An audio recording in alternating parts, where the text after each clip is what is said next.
I gave birth to twins. I'm counting on a $12,000 congratulatory gift. Katie said this with a triumphant voice. I answered her loudly. Okay.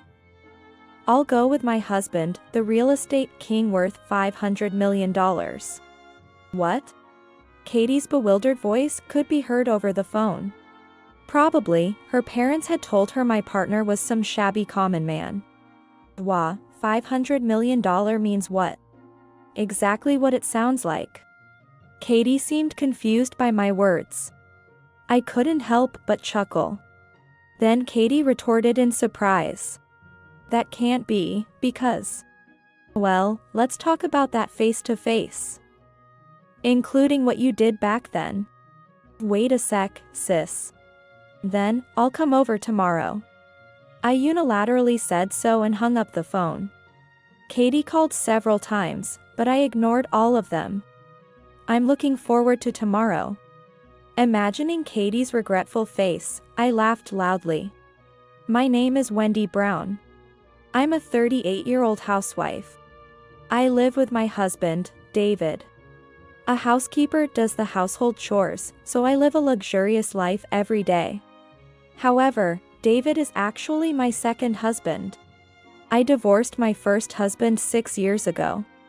I met David later at a restaurant where I was working, and we remarried. My first husband, John, was someone my parents arranged for me to marry. My father liked John, the president of a company that did business with my parents' company. I had no say in the matter, and the marriage was decided the day after the matchmaking. Matchmaking was rare at the time. But as the eldest daughter expected to inherit the family business, it didn't seem so strange. Thus, our marriage was far from sweet. John, a president with an annual sales of $50 million, seldom came home and was often out playing. Even when he did come home, he would just make a disgusted face and go to his room. Fed up with such a life, I was suddenly called back to my parents' house. You should get a divorce. Huh? What's wrong all of a sudden?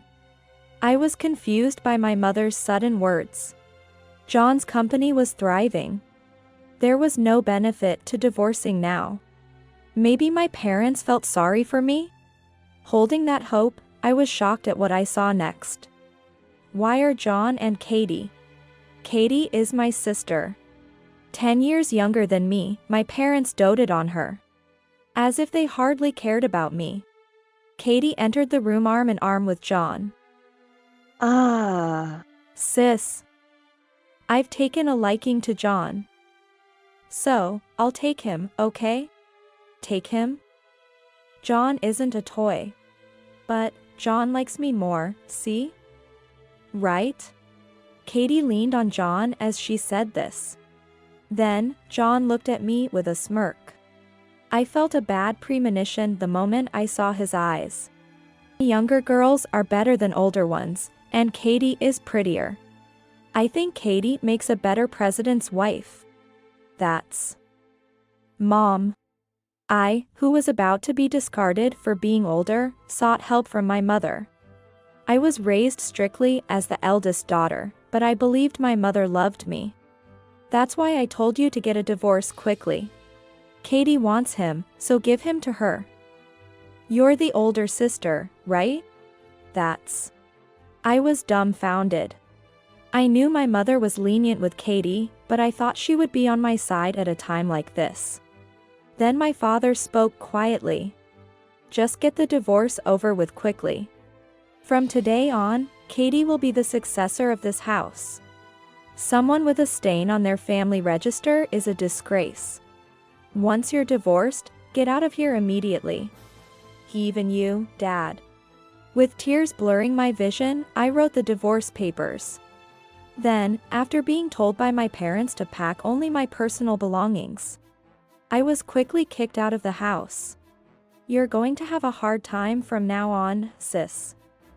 Consider this as severance pay. Katie is so kind.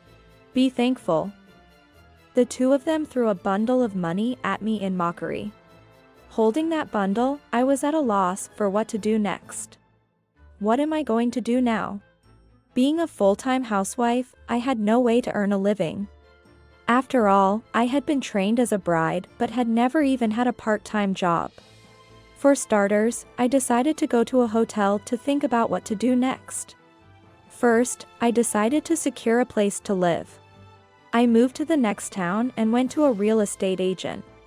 Thanks to my savings, I was able to rent a one-room apartment for living alone without any difficulty. I absolutely didn't want to use the compensation thrown at me by those two. With a determination to get revenge someday, I was motivated to start anew. After settling into the one-room apartment, the next step was to find a job. However, it was difficult to secure employment. Then, I received a call from Katie on my smartphone. "Sis, did you not know that John has influence over this entire area? You won't get hired anywhere you apply." That's terrible. I was at a loss for what to do. As Katie said, I couldn't find a job. Without the ability to work, my savings would eventually run out. I decided to move to a town far away. The town I moved to was peaceful, with the scent of the sea breeze.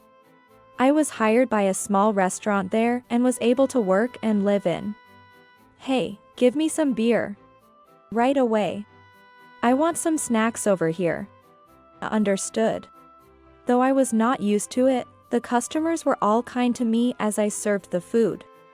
Gradually, I began to do more and eventually became known as the face of the restaurant. Wendy's smile gives me the strength to face tomorrow. "Wendy, aren't you going to get married?" I'm not thinking about a marriage anymore." "That's a waste, isn't it?" I often received suggestions to remarry because I was still young, but I always dodged the question. I definitely didn't want to end up with someone like John again. "Wendy, could I have a beer?" "David. Thanks for coming in, I'll get it for you." While everyone was suggesting remarriage, David, a regular customer, never made such teasing remarks. I found our conversations very comforting and began to look forward to his visits.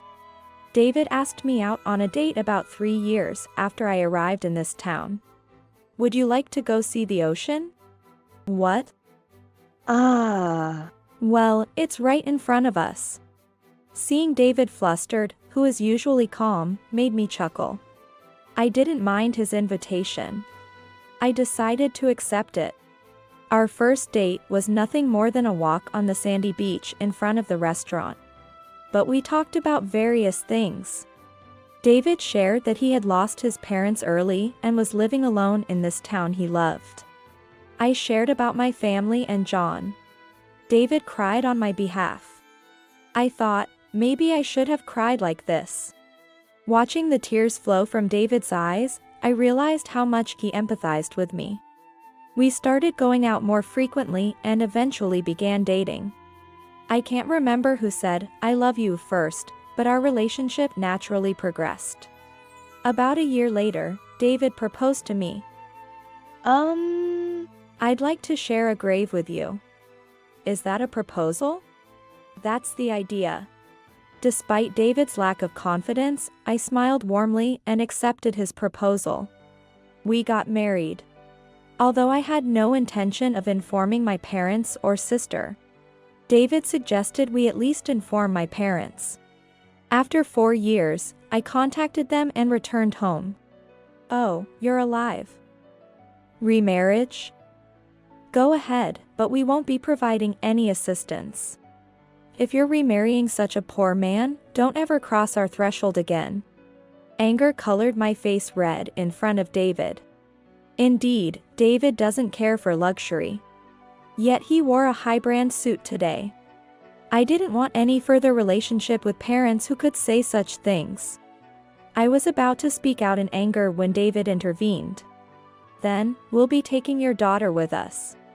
We won't contact you in the future, nor will we ask for any assistance." David.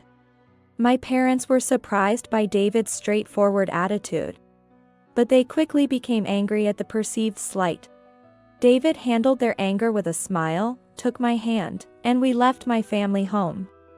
I didn't expect it to be that bad. I'm sorry for making you go through this. No, don't worry about it. It's actually a bit of a relief. I smiled at David, who seemed relieved by my reaction. We then returned to our new home. After a while, we started receiving an increased number of calls from unknown numbers. I ignored all of them and consulted David. Let's ignore them. But it's creepy, so let's change our number tomorrow. Yes, thank you. David promptly arranged for us to change our phone number the next morning. After that, the anonymous calls stopped. I was relieved, but soon after, we started receiving calls from unknown numbers again. Hello. The caller would hang up without saying anything. Feeling uneasy, I consulted David again. He advised me to ignore all calls from unknown numbers, so I did. Eventually, the calls stopped, and I gradually forgot about the whole ordeal. One day, I received a call from my estranged family home. I had forgotten to delete their number from my phone book, so I reluctantly answered the call. To my surprise, it wasn't my mother on the line but Katie. Hello, sis. How are you? Katie. Don't sound so scary. It's natural that my voice betrayed my feelings since she's the last person I ever wanted to talk to. The first thing I did was to confirm the question that popped into my mind. How did you get my number? It was easy to find. After all, I have money. Her tone confirmed to me that Katie hadn't changed at all. I was about to hang up when Katie cheerfully started talking. I gave birth to twins. I'm expecting a gift of $12,000. Katie said this with a triumphant voice. I loudly responded to her. Okay. I'll come with my husband, the real estate tycoon worth $500 million. What? I could hear Katie's incredulous voice over the phone. Presumably, my parents had told her that my husband was some unremarkable common man. Wah, $500 million, what do you mean? Exactly what I said. Katie seemed confused by my words. I couldn't help but chuckle. Then, Katie suddenly retorted. That's impossible, because...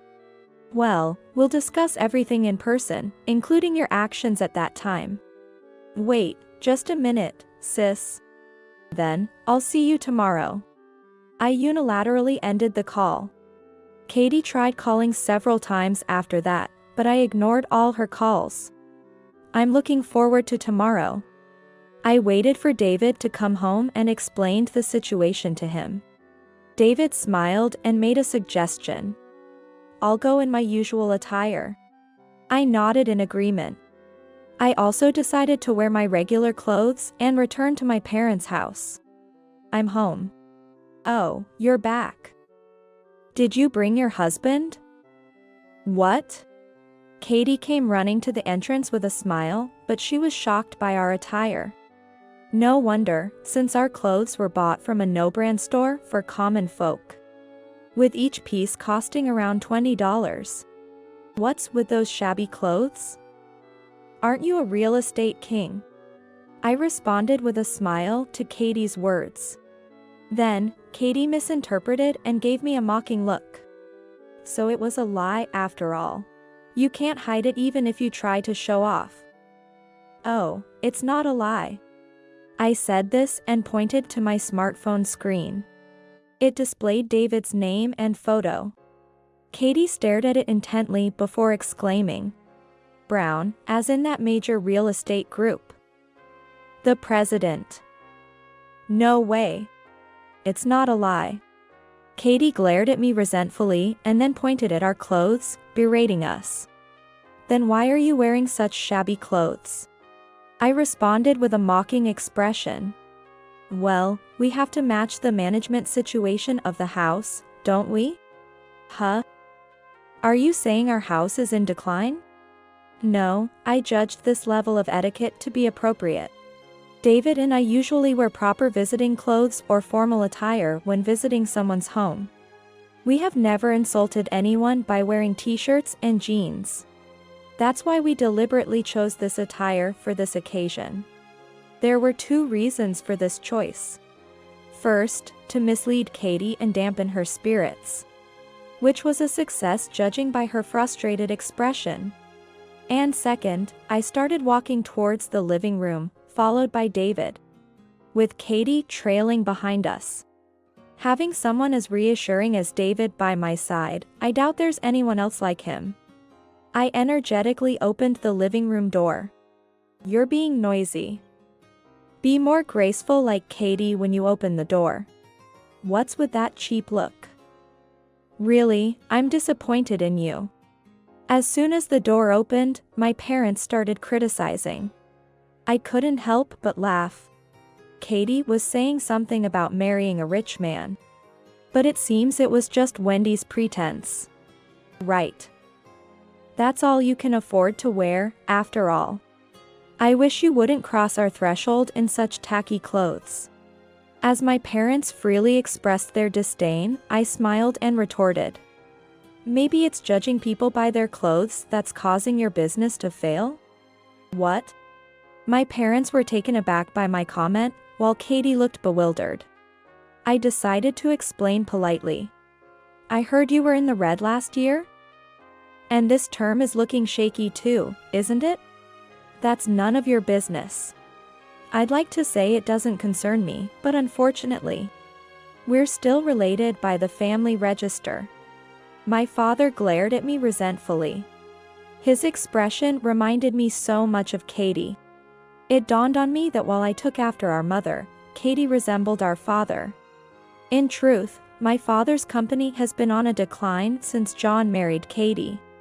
After receiving Katie's call, I had David check, and far from recovering. Their performance was worsening. The second reason we wore low-cost clothing was this. We wanted to let our nearly bankrupt parents underestimate us. So when they found out about their impending bankruptcy, the shock would be greater. As my parents glared at me, I sighed and continued. I plan to renounce any inheritance when the time comes. You were planning to inherit. Money grubber. All of Mom and Dad's money is mine. Katie, who had been silent, interrupted my speech and snapped. It seemed she didn't understand what I had said. Although it would be easy to explain, honestly, it felt too bothersome. However, the conversation couldn't progress without clarification. Just then, David succinctly explained on my behalf. Your parents' company is on the verge of bankruptcy. What? Katie looked at our parents in shock, who awkwardly looked away. Then, Katie did something unexpected. She clung to David's arm. So David, could you cover for them? In return, you can do whatever you want with me, just kidding. Despite Katie's lighthearted words, tension filled the air between David and me. David sighed deeply, forcibly removed Katie's arm, and spoke up. Could you not do that? It's repulsive. Repulsive. Me? Yes. It's repulsive. David reiterated firmly. Katie, seemingly shocked, staggered away from David and glared at him with teary eyes. How dare you say such rude things to me? I'm prettier than that plain sister of mine. Huh? That's impossible. Wendy is slimmer, her skin is clearer, and her features are more refined. Above all, her heart is much purer. David began listing my good qualities, my cooking skills, intellect, compassion, and honesty. It made me sound like a perfect person, which was somewhat embarrassing. I tried to stop David by lightly tugging on his sleeve twice. Then, David turned to me with a warm smile. This modesty is another charm you have that's different from hers. Excuse me. Katie stamped her feet in frustration. Katie had gained significantly more weight since the last time I saw her. She must have put on at least 45 pounds.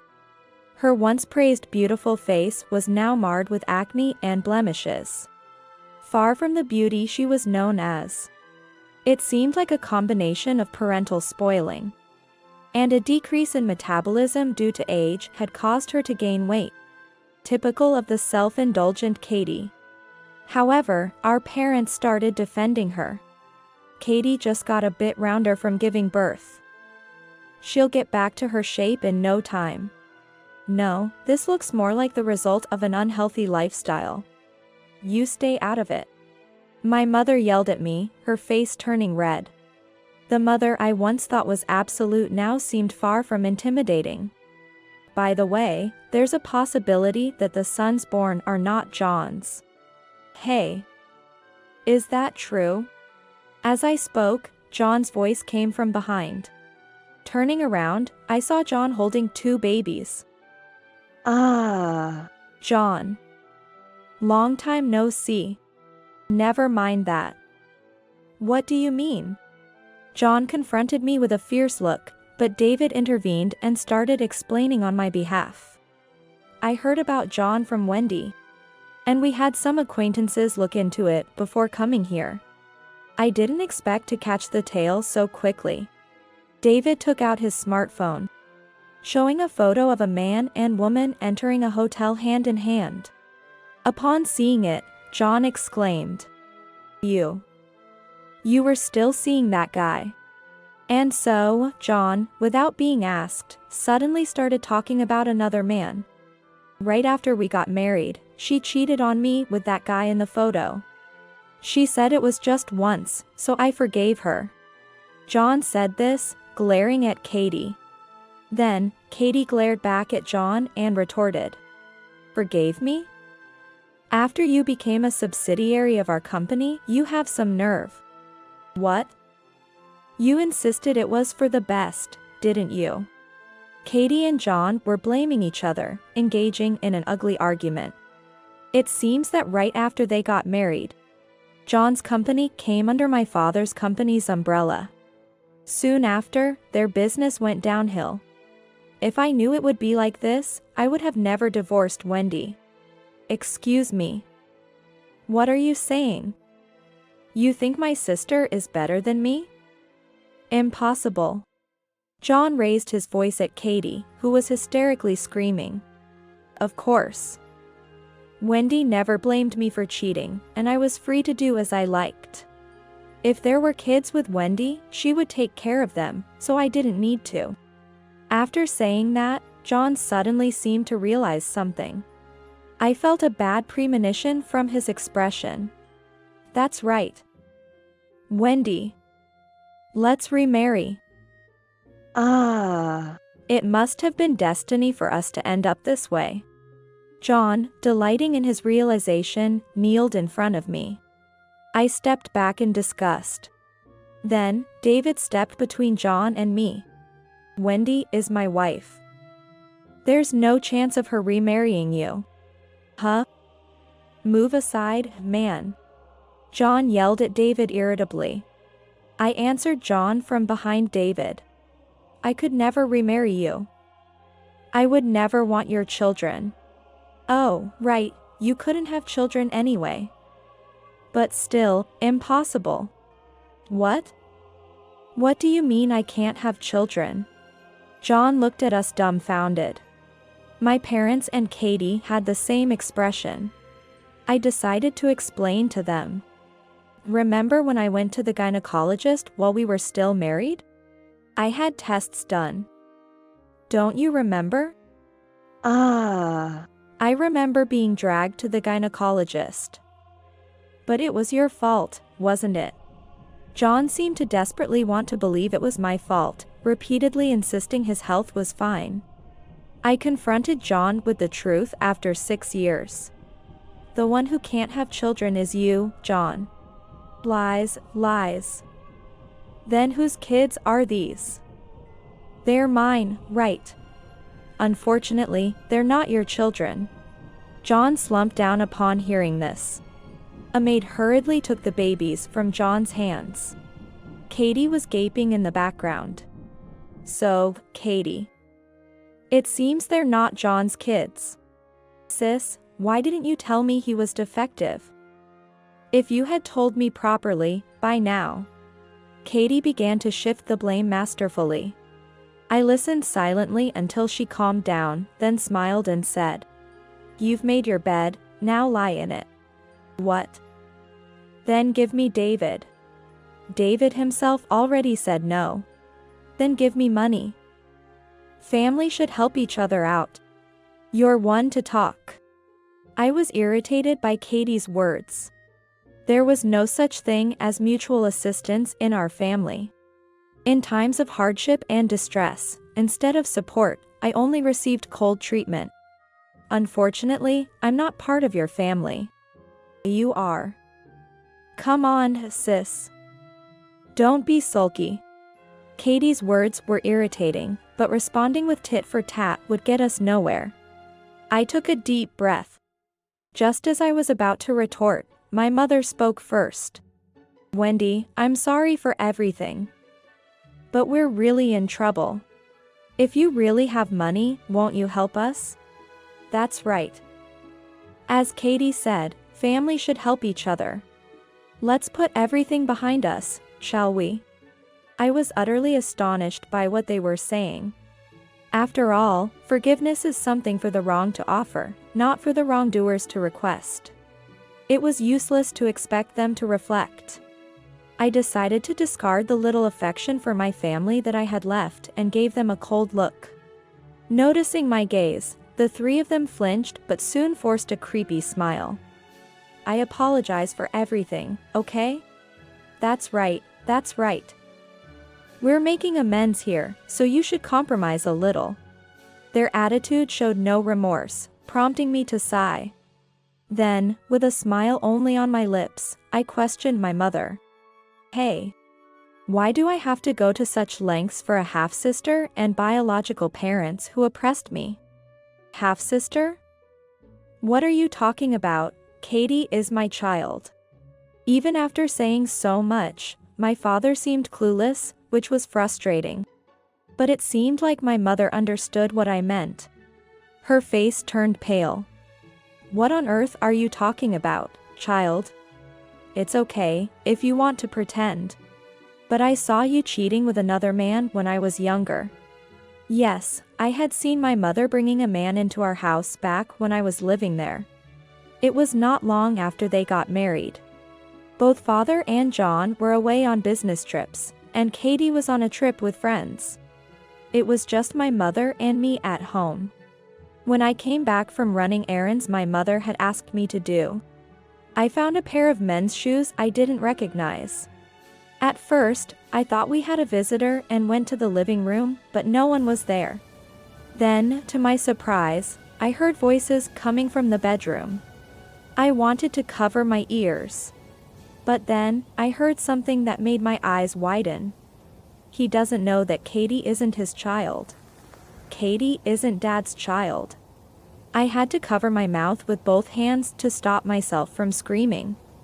I wanted to hear more, but sensing they were about to come out of the bedroom, I quickly left the house to kill time until the man left and then returned home.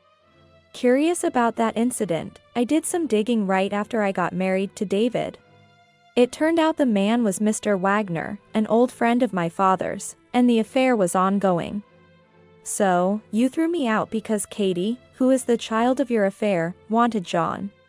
"What do you mean?" My mother, turning pale, shook her head in denial.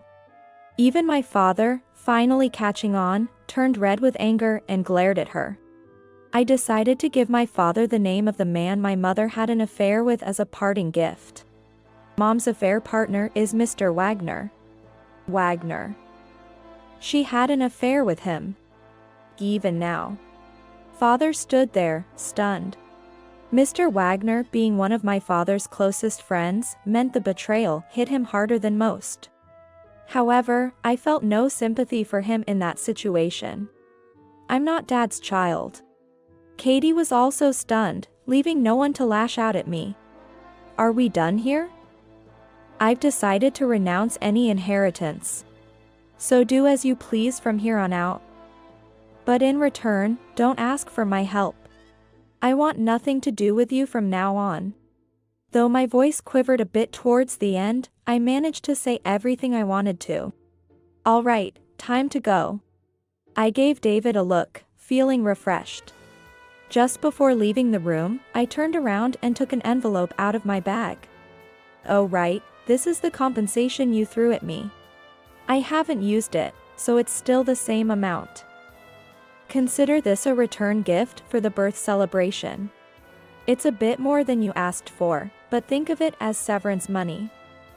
I said this and placed the envelope in front of Katie. Katie was so shocked she didn't move. We left the four of them behind and exited my family home. Afterwards, my parents didn't divorce, but their relationship turned icy. My mother's movements were severely restricted, and her affair with Mr. Wagner was forcibly ended. My father stepped down from his CEO position and tried to live on his pension. But due to his long-standing spending habits, it didn't work out, and he ended up selling the house. When I passed by my former home recently, it was now an empty lot, which somewhat lifted my spirits. Apparently, they now live in a rented apartment. And both my parents have had to start working to afford the rent. My mother has never worked before, so she has been hopping from job to job. Katie and John ended up divorcing. Naturally, Katie took custody of the children.